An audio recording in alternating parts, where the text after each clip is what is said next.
নমস্কার, আদাব। Crime petrol দস্তাকে আপনাদের সবাইকে আরও একবার স্বাগত। আজ আমরা আপনাদের দেখাচ্ছি প্রাইমারি স্কুল টিচার স্ক্যামের দ্বিতীয় তথা শেষ ভাগ। 2013 সালের জানুয়ারি মাসে দিল্লির এক আদালতে এক প্রাক্তন মন্ত্রী বিচারপতিকে অনুরোধ করেন যে তার বিরুদ্ধে তোলা অভিযোগ বিরোধীদের করা চক্রান্ত, আর উনি আপিল করেন যে সব দিক বিবেচনা করে যেন রায় শোনানো হয়। বিচারপতি বলেন এই ব্যাপারটি ভেবে দেখা হবে, আর উনি রায়ের দিন ধার্য করেন। বিষয়টি ছিল প্রাইমারি স্কুল টিচার স্ক্যামের।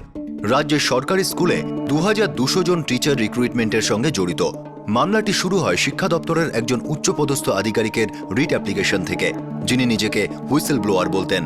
ডাইরেক্টরেট অফ প্রাইমারি এডুকেশনের ডিরেক্টর রাকেশ মোহন 2003 সালের নভেম্বর মাসে আদালতে দাবি করেন যে রাজ্য সরকার তার বিরুদ্ধে মিথ্যা অভিযোগ তুলে এবং ডিপার্টমেন্টাল এনকোয়ারি বসিয়ে তাকে হেনস্থা করছে।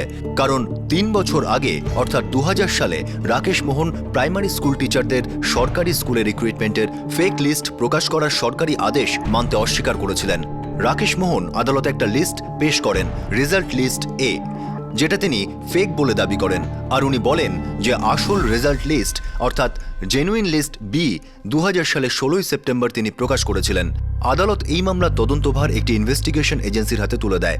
ইনভেস্টিগেশন করার উদ্দেশ্য হলো এটা জানা যে রাকেশ মোহন সরকারের বিরুদ্ধে যে অভিযোগ করছে তা সত্যি কিনা।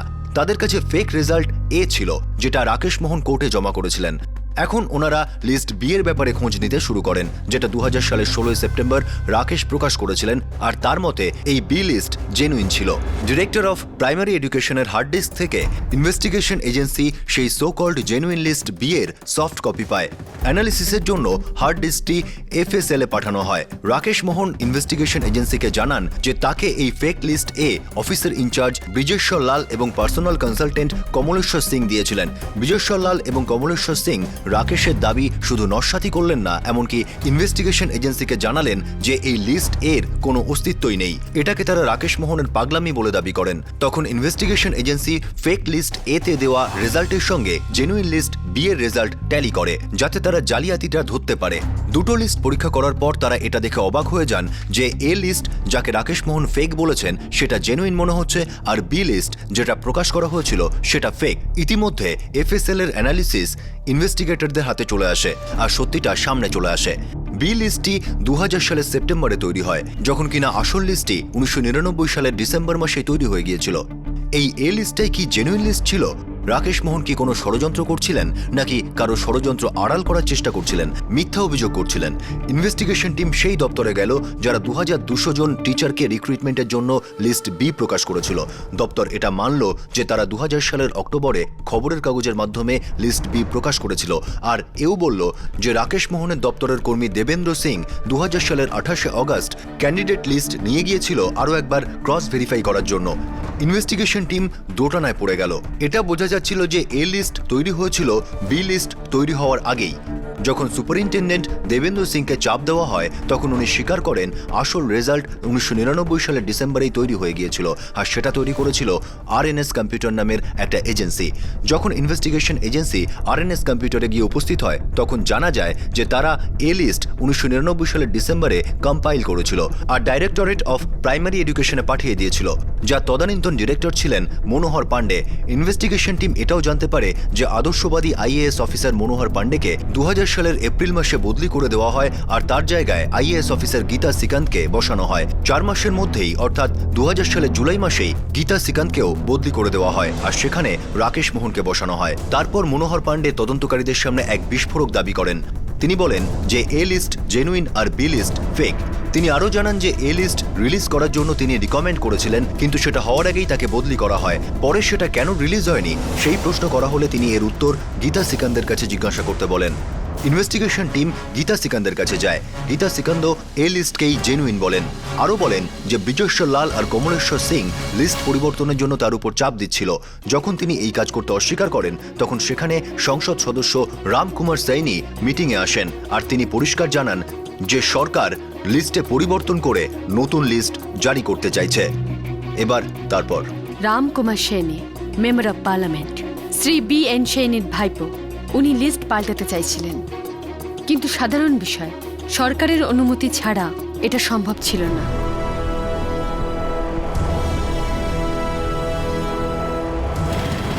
স্যার, এই কেসের তদন্ত এখনো প্রাথমিক পর্যায়ে আছে। কিন্তু এরই মধ্যে আমাদের সামনে বেশ কিছু তথ্য উঠে এসেছে।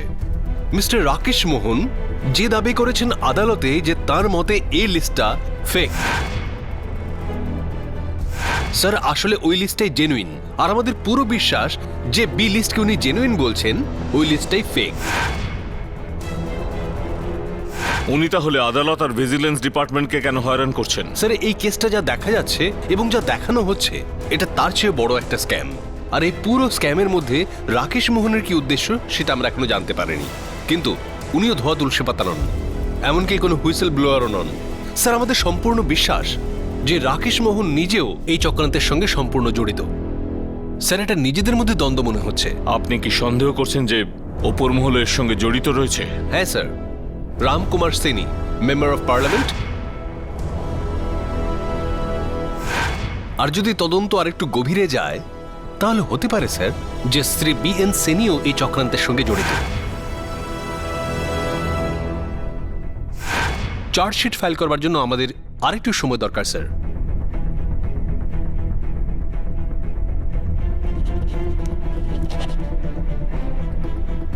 আপনি তদন্ত এগিয়ে নিয়ে যেতে পারেন। Thank you sir.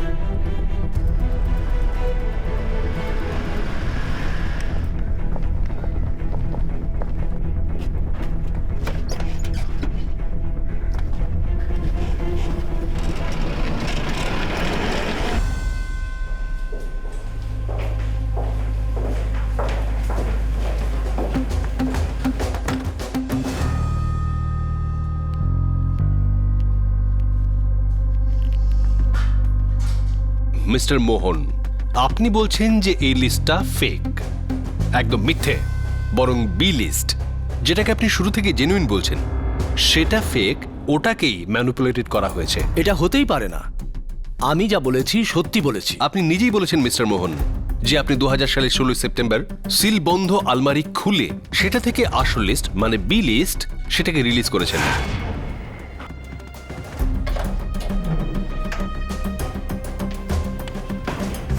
আমি ঠিক বলছি তো? একদম মিথ্যে বলছেন। সিল বন্ধ আলমারি, যেটাকে আপনি ডিরেক্টর হওয়ার আগেই গীতা দেবী অলরেডি সিল করে রেখেছিলেন।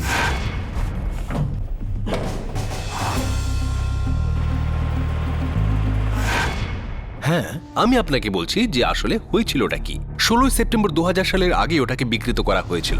খুব সাবধানে আপনি আলমারিকে ডিসিল করেছিলেন। ওটা থেকে অরিজিনাল এই লিস্টটা বার করে সেটাকে ফেক বি লিস্টের সঙ্গে পাল্টে দিয়েছিলেন। তারপর সবার সামনে আপনি আবার সেটাকে ডিসিল করার নাটক করেন, আর সেই ফেক বি লিস্টটাকে আপনি রিলিজ করে দেন। না না, আপনি ভুল বলছেন। কি প্রমাণ আছে আপনার কাছে? আপনার নিজেরই দাবি মিস্টার মোহন যে অরিজিনাল লিস্ট আলমারিতে সিল বন্ধ অবস্থায় ছিল, সেই লিস্ট যেটা ডিসেম্বর 1999 সালে তৈরি করা হয়েছিল। হ্যাঁ, রেজাল্টস আমার জয়েন করবার আগেই বানানো হয়েছিল। আপনি জয়েন করার অনেক আগে রেজাল্ট তৈরি হয়ে গিয়েছিল আর সিলও করা হয়েছিল। সেই রেজাল্ট, সেই এ লিস্ট, যেটাকে ডিসেম্বর 1999 সালে আরএনএস কম্পিউটার কম্পাইল করেছিল, যেটাকে খুব চালাকের সঙ্গে আপনি সেপ্টেম্বর 2000 সালে বি লিস্ট, যেটা কিনা ফেক, ওটার সঙ্গে পাল্টে দিয়েছিলেন, যেটাকে এসএলএল কম্পিউটার সেপ্টেম্বর 2000 সালে বানিয়েছিল। আপনি আদালত এবং আমাদের সম্পূর্ণ মিথ্যে কথা বলেছেন মিস্টার মোহন। আপনিও সেই চক্রান্তের সমান অংশীদার যারা এই লিস্টটাকে পাল্টাতে চেয়েছিল। ব্যাপারটা খুব পরিষ্কার। 2200 টিচার্স, আপনার আগে গীতা দেবীকেও এই কাজ করতে বলা হয়েছিল। ওনাকে ঘুষ দেওয়া হয়েছিল। যখন উনি মানা করলেন তখন ওনাকে বদলি করে দেওয়া হলো, আর তারপর আপনাকে ডাকা হলো সেই কাজ করবার জন্য, যেটা তখনও পর্যন্ত হয়নি। চিন্তা করবেন না মিস্টার মোহন, আমাদের কাছে অনেক প্রমাণ আছে। আগে হ্যাঁ, আমি ট্রান্সফার চেয়েছিলাম, কারণ ওনারা যা চাইছিলেন আমি তা পারবো না। বিজেশ্বর লাল, কমলেশ সিং আর রামকুমার সেইনির সাথে দেখা করার পরের দিনই আমাকে ঘুষ দিতে চাইছিল। সরি স্যার, আপনার কথায় আমি লিস্ট বদলাতে পারবো না। এটা অন্যায়, আইন বিরুদ্ধ। আমিও কোনো চক্রান্তের মধ্যে থাকতে চাই না। আর আমিও। সরি।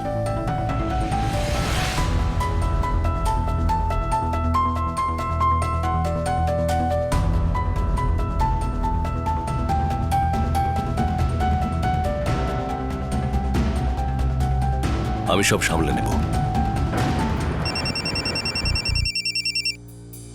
হ্যালো, গীতা দেবী, সরকারের আদেশটা না মেনে আপনি ঠিক করছেন না।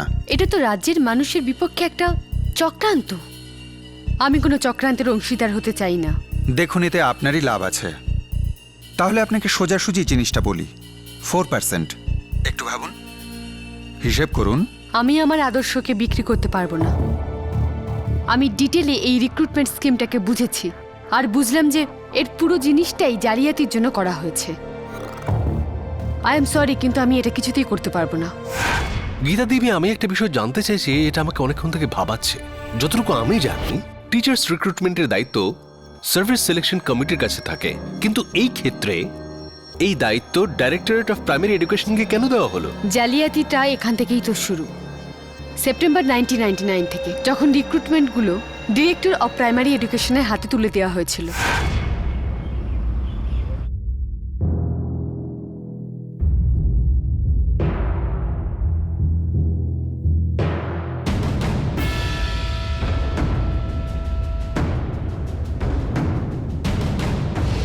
প্রতি বছর 5ই সেপ্টেম্বর শিক্ষক দিবস হিসেবে পালন করা হয় তাদের সম্মান দিয়ে যারা বুদ্ধির বিকাশ ঘটান, ভবিষ্যতের আর্কিটেক্ট।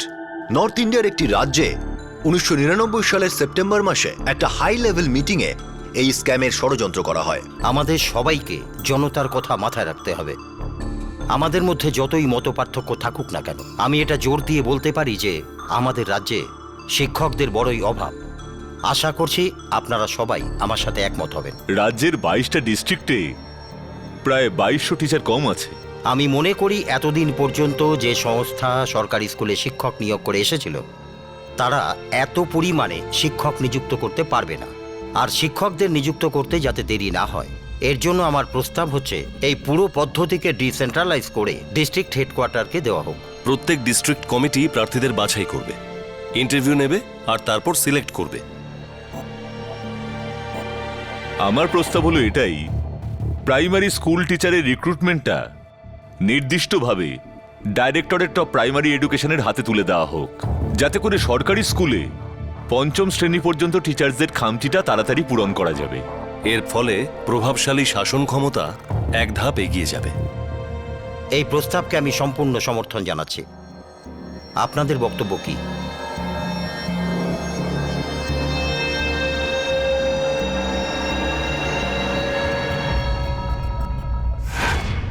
বিজ্ঞাপন দেয়া হলো।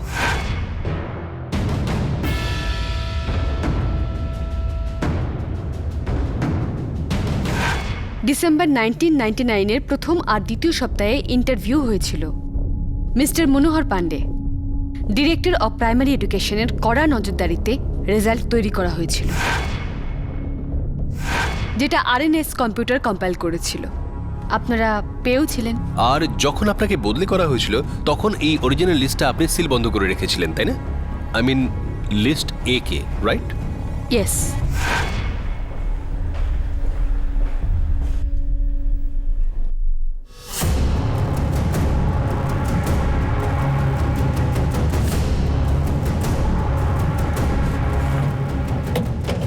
দেবেন্দ্রবাবু, 5 মিটারের লাল কাপড় নিয়ে আসুন। হ্যাঁ ম্যাডাম।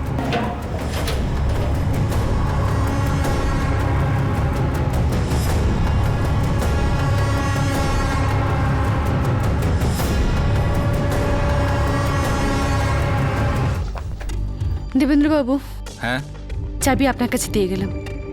এই রেজাল্ট যত তাড়াতাড়ি সম্ভব রিলিজ করে দেবেন, হ্যাঁ? আর আমার পরে যে ডিরেক্টর আসবেন তাকে ইনফর্ম করে দেবেন। হ্যাঁ ঠিক আছে ম্যাডাম, আমি যাব। হ্যাঁ। গীতা দেবী, আমার আপনার স্টেটমেন্ট দরকার। Sure. Thank you very much.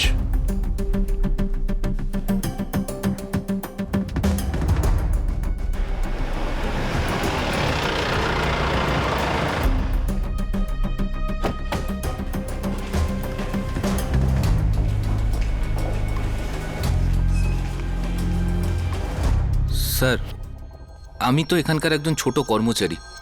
কত ডাইরেক্টর আসে যায়, আমাদের কাজ তো শুধু সিনিয়রদের অর্ডার পালন করা। তাহলে বলুন মিস্টার দেবেন্দ্র, কোন কোন অর্ডার পালন করেছেন আপনি? মিস্টার মোহন, আপনি অরিজিনাল এই লিস্টটাকে পাল্টাতে কোনো খামতি রাখেননি। ভুল বুঝেছেন আপনি। কেউ ভুল বুঝিয়েছে আপনাকে। দেখা যাক আপনি কতদিন সবাইকে বোকা বানাতে পারেন।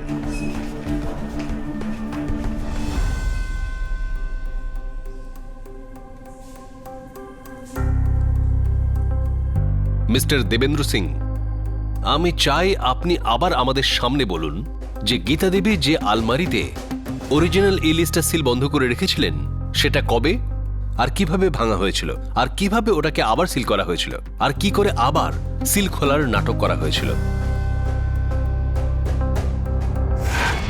স্যার, এটাতে প্রাইমারি স্কুল টিচার রিক্রুটমেন্টের রেজাল্ট আছে। আমি দেখতে চাই।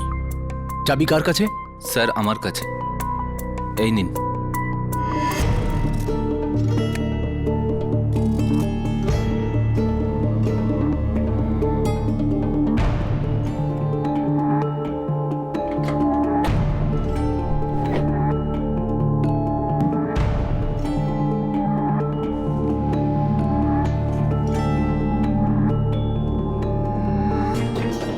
আপনারা এক কাজ করুন, এই বান্ডিলগুলো নিয়ে স্টেট গেস্ট হাউসে যান, আমার অপেক্ষা করুন। ক্যান্ডিডেট লিস্টের সাথে ট্যালি করতে হবে। Alright sir.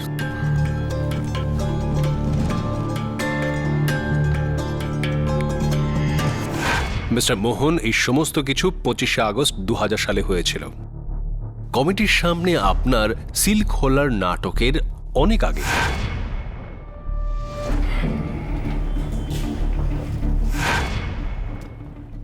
মিস্টার রাকেশ মোহন, আমি চাই এবার আপনি সব সত্যি কথা বলে ফেলুন। সত্যি বলতে কি সেই জন্যই আমি এই স্ক্যামটাকে সবার সামনে আনতে চেয়েছিলাম। অনেস্টলি আমার মনে হয় যে এই স্ক্যামে আপনিও সমানভাবে অংশীদার। এই জন্যে আপনার কাছ থেকে আমার অনেস্ট জবাব চাই। বি লিস্টটা কি ফেক ম্যানুপুলেটেড নয়, নাকি সরকারে বসা বেশ কিছু লোকের ইশারাতে আপনি সে অরিজিনাল লিস্টটাকে পাল্টে দেননি?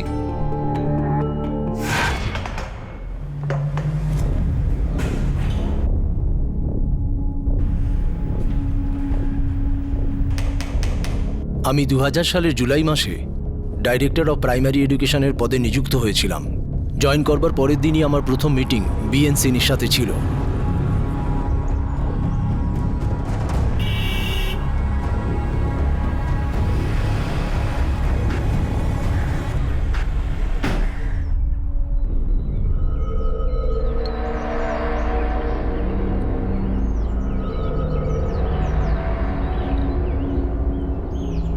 রাকেশ, আপনি জানেন কি করতে হবে? জানি। যে রেজাল্ট গীতা দেবী সিল করে রেখেছেন সেটা আলমারি থেকে বের করতে হবে। আপনি আলমারির পেছন দিকটা ভেঙে বার করতে পারেন। না না, তাতে কেউ সন্দেহ করতে পারে। তো তাহলে আপনি কি সাজেস্ট করেন? আমি খুব সাবধানে সিল খুলব, আবার বন্ধ করে রেখে দেব। কেউ কিচ্ছু জানতে পারবে না। রেজাল্ট পাল্টাতে ভুলবেন না। রেজাল্ট যেটা আমরা চাই, আর যত তাড়াতাড়ি সম্ভব কাজটা হতে হবে, কারণ ফলাফল তাড়াতাড়ি ঘোষণা করতে হবে। Yes sir. এই ব্রজেশ্বর আর কমলেশ নতুন লিস্ট বানাতে সাহায্য করবে। পুরনো লিস্টটা বার করুন আর আমাদের পছন্দের নতুন লিস্ট বানান, আর ডিস্ট্রিক্ট কমিটিকে দিয়ে ব্যাক ডেটে সাইন করান। হয়ে যাবে। আর আপনি 25শে আগস্ট 2000 সালে অরিজিনাল লিস্ট বার করেছিলেন, মানে এই লিস্ট।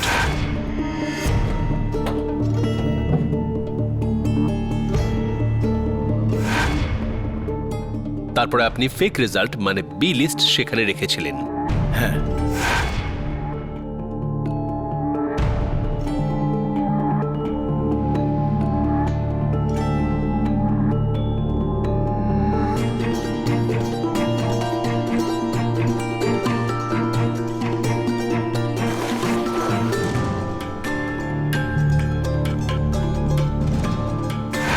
আমি আরো একবার আলমারি সিলটা ভাঙি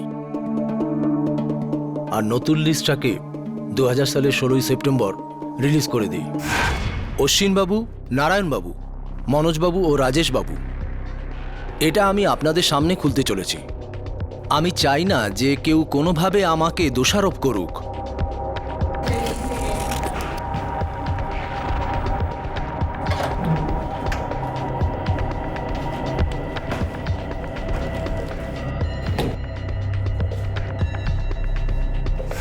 মিস্টার মোহন, লিস্টটা ফেক এই ব্যাপারে দেবেন্দ্র সিং এবং মিস্টার মুকেশ শাস্ত্রী আগে থেকে জানতেন।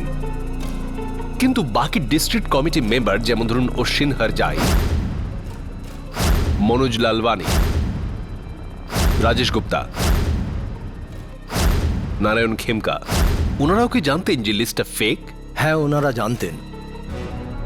ওনারাই লিস্টটা তৈরি করেছিলেন আর সাইন করেছিলেন।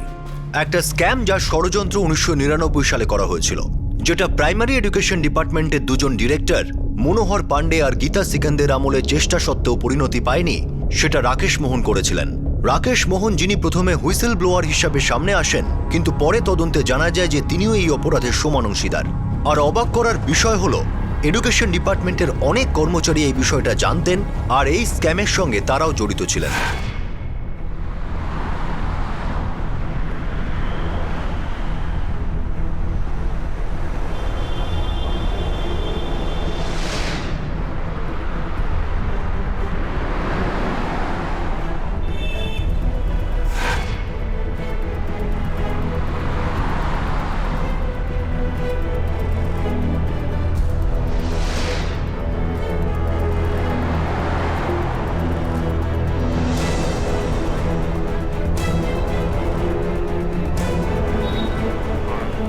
আমি কি করতে পারি?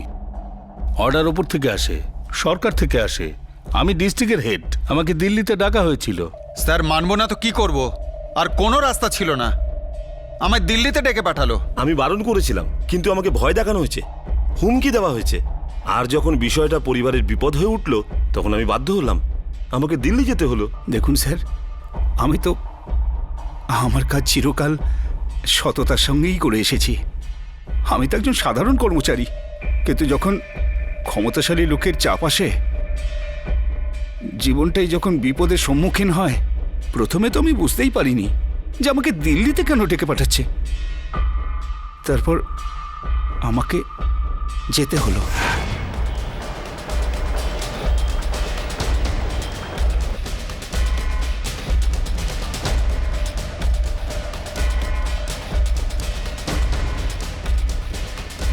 মিস্টার মোহন, 2000 সালের 2রা সেপ্টেম্বর দিল্লির স্টেট গেস্ট হাউসে মিটিং করা হয়েছিল।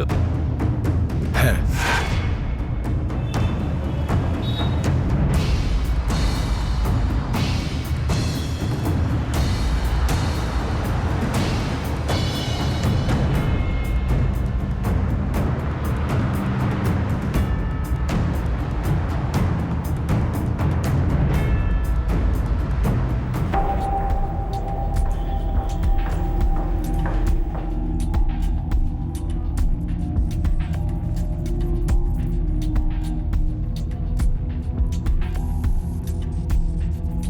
ওনারা এক্ষুনি আসবেন।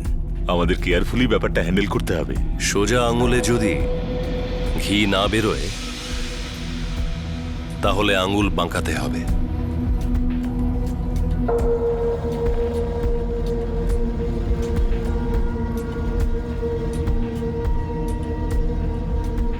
কিন্তু এই লিস্টটা তো 1999 ডিসেম্বরেই করা হয়েছে। নতুন লিস্ট বানাতে হবে। কেন? আপনি নতুন লিস্ট বানান, প্রশ্ন করবেন না। কিন্তু কেন? ওপর থেকে অর্ডার আছে, আবার করতে হবে। আমরা আপনাকে নতুন লিস্ট দেব, সেই মতো করবেন। না না, এটা তো জালিয়াতি।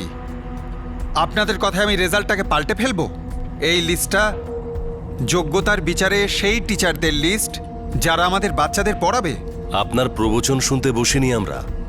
আমরা চাই আমাদের মতো করে আপনি লিস্ট বানান এবং তাতে সাইন করুন, ব্যাস। আর যদি না করি? তাহলে দেখুন, আপনার ঘর সংসার আছে, আপনার স্ত্রী টিচার, আপনার বৌমাও টিচার। আপনি আমাকে ভয় দেখাচ্ছেন। আপনি উপর থেকে আসা অর্ডারকে মানতে অস্বীকার করছেন। আপনি অনেক সুবিধে পান, আপনার গ্র্যাচুইটি আটকে যেতে পারে, আপনার ট্রান্সফার কোনো অচেনা জায়গাতে করে দিল হয়তো, সেটাও অবস্থা বুঝে, নিয়ম কানুন মেনে।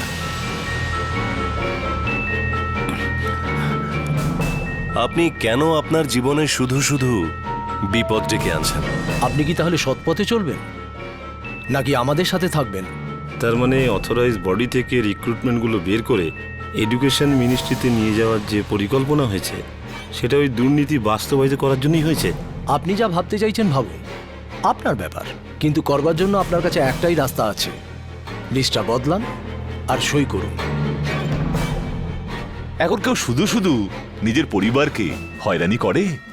না না, আপনার এই সততা আর আদর্শের মালা জপে সত্যি কোনো লাভ হবে কি আপনার?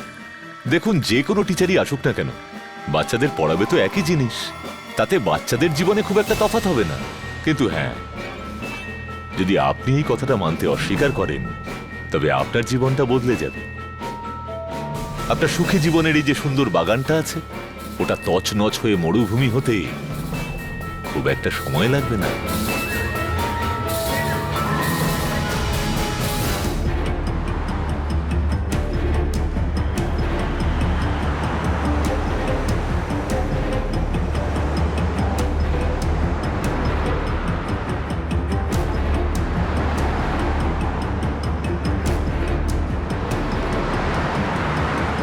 আমি এসব মোটি করতে চাইনি, কিন্তু আমি জানতাম যে এটা আনএথিক্যাল, আনফেয়ার, এটা একটা অন্যায়। স্যার, আপনি তো জানেন স্যার পলিটিক্যাল প্রেশারটা কি। আপনি এর বিরুদ্ধে কি করে, এর বিরুদ্ধে আপনি যেতে পারবেন না। স্যার, প্লিজ প্লিজ প্লিজ ক্ষমা করে দিন। মিস্টার মোহন, আপনি আদালতে মিথ্যে অভিযোগ দায়ের করেছেন। আপনি অরিজিনাল লিস্ট অর্থাৎ এই লিস্টটাকে ফেক হওয়ার দাবি করছেন। এই পুরো ষড়যন্ত্রের ব্যাপারে আপনি শুরু থেকে সব জানতেন, আর তারপর আপনি নিজেও এই ষড়যন্ত্রে সামিল ছিলেন। আপনার কি মনে হয়েছিল মিস্টার মোহন যে এই বি লিস্ট, ফেক লিস্ট, যেটাকে আপনি জেনুইন হওয়ার দাবি করে যাচ্ছেন শুরু থেকে, এটা আমাদের নজর থেকে এড়িয়ে যাবে? আপনার লজ্জা হওয়া উচিত মিস্টার মোহন, আর সবাই যারা এর সঙ্গে জড়িত, আপনারা সবাই মিলে একটা জঘন্য অপরাধ করেছেন। আর মিস্টার মোহন, এই হচ্ছে সমস্ত জেলার ভ্যাকেন্সি লিস্ট। বিজ্ঞাপনের সমস্ত জেলার ভ্যাকেন্সি লিস্ট পরিষ্কার করে বলা আছে, আর আপনার প্রভুরা এবং সমস্ত চক্রান্তকারীরা মিলে নিজের মনের মতো সেই সংখ্যাটাই পাল্টে দিয়েছেন। আপনাকে আরো কিছু দেখাচ্ছি, এই দেখুন। District 1, number of vacancies 161, number of appointments মাত্র 96। District 2, number of vacancies 210, number of appointments মাত্র 171। District 3, number of vacancies 292, number of appointments 335। আর ডিস্ট্রিক্ট 4, নাম্বার অফ ভ্যাকেন্সিস মাত্র 60, কিন্তু number of appointments 312। Mister Mohan, এই ডিস্ট্রিক্ট 4 শ্রী বি এন সিনের ভাইপো শ্রী রামকুমার সিনের constituency. উনি তো এখানকারই সাংসদ, তাই না? Am I right, Mr. Mohan, or not? দেখুন, district 1, number of vacancies 161, number of appointments মাত্র 96। District 2, number of vacancies 210, number of appointments মাত্র 171। District 3, number of vacancies 292, number of appointments 335। আর ডিস্ট্রিক্ট 4, নাম্বার অফ ভ্যাকেন্সিস মাত্র 60, কিন্তু number of appointments 312। Mister Mohan, এই district 4 Shri B N সিনের ভাইপো শ্রী রামকুমার সিনের constituency. উনি তো এখানকারই সাংসদ, তাই না? Am I right, Mr. Mohan, or not? Hello. Rakesh, কাজটা হয়েছে? হ্যাঁ স্যার, বেশিরভাগ ডিস্ট্রিক্ট কমিটির সদস্য রাজি হয়েছেন। গুড। এবার একটা নতুন লিস্ট বানাও আর সেটাকে এই মাসে রিলিজ করো। বেশি দেরি করা ঠিক হবে না। হ্যাঁ স্যার। আর ওই অরিজিনাল লিস্টটা কোথায়? ওটা আমি আলমারি থেকে বের করে রেখেছি, আমার কাছেই আছে। গুড। আর ওটাকে আমাদের প্রয়োজন নেই, তাড়াতাড়ি শেষ করো। মিস্টার মোহন, আমি আপনাকে বলছি যে আসলে হয়েছিলটা কি। আসলে আপনার সঙ্গে সরকারের মনোমালিন্য হয়েছিল, কেননা ভিজিলেন্স ডিপার্টমেন্ট যে দুর্নীতির অভিযোগ করেছিল আপনার ওপর, তাতে সরকার আপনাকে সাহায্য করেনি। দুধের ওপর থেকে মাছের মতো আপনাকে তুলে ফেলে দেওয়া হয়েছে মিস্টার মোহন। তারপর আপনি ভাবলেন যে কি করা যায়। তারপর আপনার কাছে যে অরিজিনাল এই লিস্টটা পড়েছিল, আপনি সেটাকে কোর্টে পেশ করলেন মিথ্যে প্রমাণ করবার জন্য এবং সরকারের ওপর যাতে বদলা নিতে পারেন আপনি। আমি সত্যিটাকে সামনে আনতে না চেয়েছিলাম। মিস্টার মোহন, আপনি সত্যিটাকে লুকোতে চেয়েছিলেন। আপনি নিজের কুকর্ম ঢাকতে আর নিজেকে বাঁচাতে চেয়েছিলেন মিস্টার মোহন। আপনি জনতার হয়ে লড়বার জন্য কোনো হুইসেল ব্লোয়ার নন মিস্টার মোহন। আপনি যা করেছেন আপনার উদ্দেশ্যটাকে লুকোবার জন্য করেছেন। ফলটা কি হলো? আপনারও হাটে হাড়ি ভাঙলো আর আপনার সরকারেরও তাই। তদন্ত 2003 সালে শুরু হয় আর ইনভেস্টিগেশন এজেন্সি 2008 সাল পর্যন্ত চালিয়ে যায়। আর রাজ্যের প্রতিটা জেলায় স্ক্যামের সূক্ষ্মাতি সূক্ষ্ম প্রমাণ খুঁজতে থাকে। আর তারপর 2008 সালে একটি বিশেষ আদালতে চার্জশিট দাখিল করা হয়।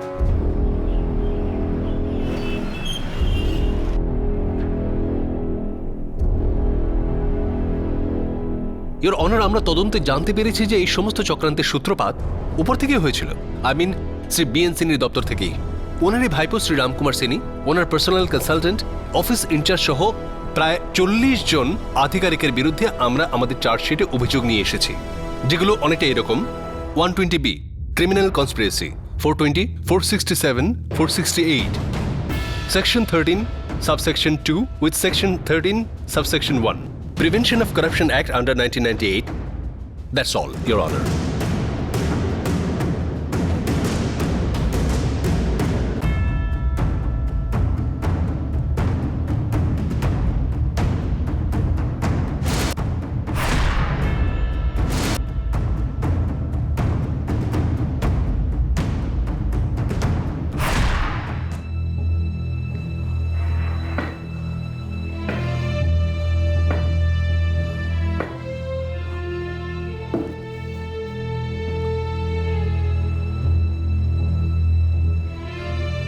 যে পদক্ষেপই নেওয়া হয়েছে তার উদ্দেশ্য ছিল শুধুমাত্র রাজ্যের মধ্যে শিক্ষা স্তরকে উন্নত করবার জন্য। আর আমার উপর যে অভিযোগ আনা হয়েছে সেটা আমার বিরোধী পক্ষের একটা বড় ষড়যন্ত্র ছিল আমার বিরুদ্ধে। তাই আমার আদালতের কাছে একটা আবেদন, যে কোনো সিদ্ধান্ত নেবার আগে আমার কথাগুলোকে যেন একটু মাথায় রাখা হয়। আদালত এই ব্যাপারে বিচার করবে।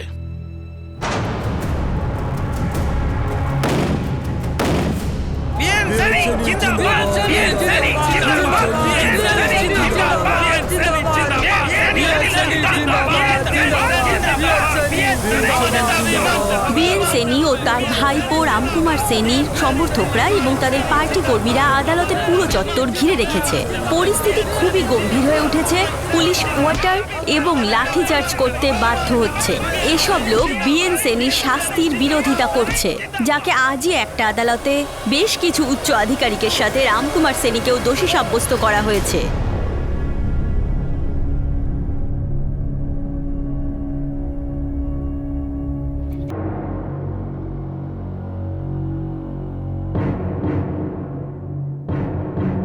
শ্রী বিএন সাইনি, ওনার ভাইপো রামকুমার সাইনি আর ওনার পার্সোনাল কনসালটেন্ট শ্রী কমলেশ সিং, এই তিনজনের নিয়োজিত উকিলের বক্তব্য এটাই যে এই কেস দায়ের হওয়ার কারণে এই তিনজনের রাজনৈতিক ক্যারিয়ার ক্ষতিগ্রস্ত হয়েছে। উকিলের এও বক্তব্য যে এনাদের এতটাই অসম্মান হয়েছে যে এনারা সমাজে মুখ দেখাতে পারছেন না। এই কেসের গভীরতা এর থেকেই আন্দাজ করা যায় যে এই ষড়যন্ত্রে রাজ্যের সব জেলাকেই কুক্ষিগত করা হয়েছিল। এই কেসের গুরুত্ব আরও বেড়ে যায় কেননা আমাদের সংবিধান ভারতের সমস্ত নাগরিককে রোজগারের সমান সুযোগের গ্যারেন্টি দিয়ে থাকে। তাদের এই কেসে চরমভাবে অবমাননা করা হয়েছে। বাকি রইল শ্রী রাকেশ মোহনের প্রসঙ্গ, যিনি নিজেকেই নিজে হুইসল ব্লোয়ার বলছেন। সেই জন্য উনি সাজাটা কিছুটা লঘু করবার আবেদন করেছেন। আমি এখানে এটাই বলতে চাই যে পুরো শুনানি চলাকালীন এনার এটাই প্রয়াস ছিল যে এনার এই অপরাধের সঙ্গে কোনো যোগ নেই। প্রসিকিউশন বিয়ন্ড ডাউট এটা প্রমাণ করেছে যে মিস্টার রাকেশ মোহন সম্পূর্ণভাবে এই জালিয়াতির সঙ্গে যুক্ত, আর ইনি সেই জাল ফলাফলের লিস্ট রিলিজ করেছেন।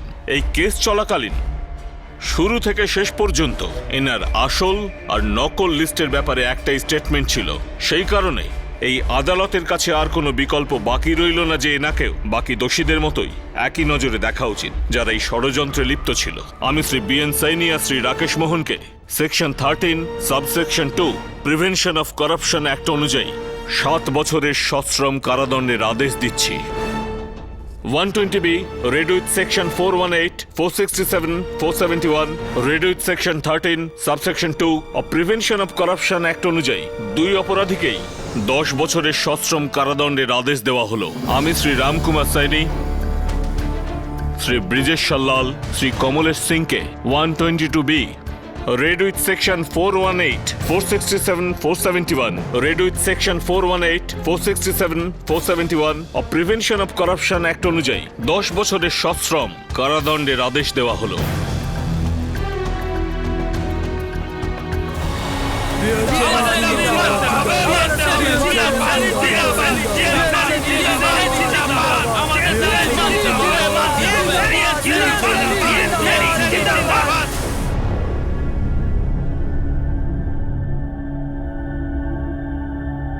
বিদ্যালয় হলো জ্ঞানের মন্দির, শিক্ষক হলেন জ্ঞানের সাগর, যারা বুদ্ধির বিকাশ ঘটান, ভবিষ্যতের ভিত তৈরি করেন।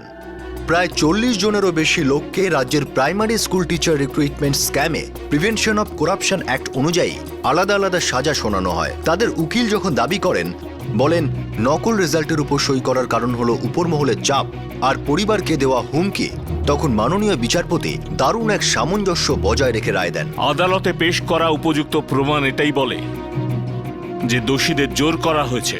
সেই কারণে ওনাদের এমন পরিস্থিতির সামনে এসে দাঁড়াতে হয়েছে যখন মানুষের একদিকে কুয়ো আর অন্যদিকে খাদ।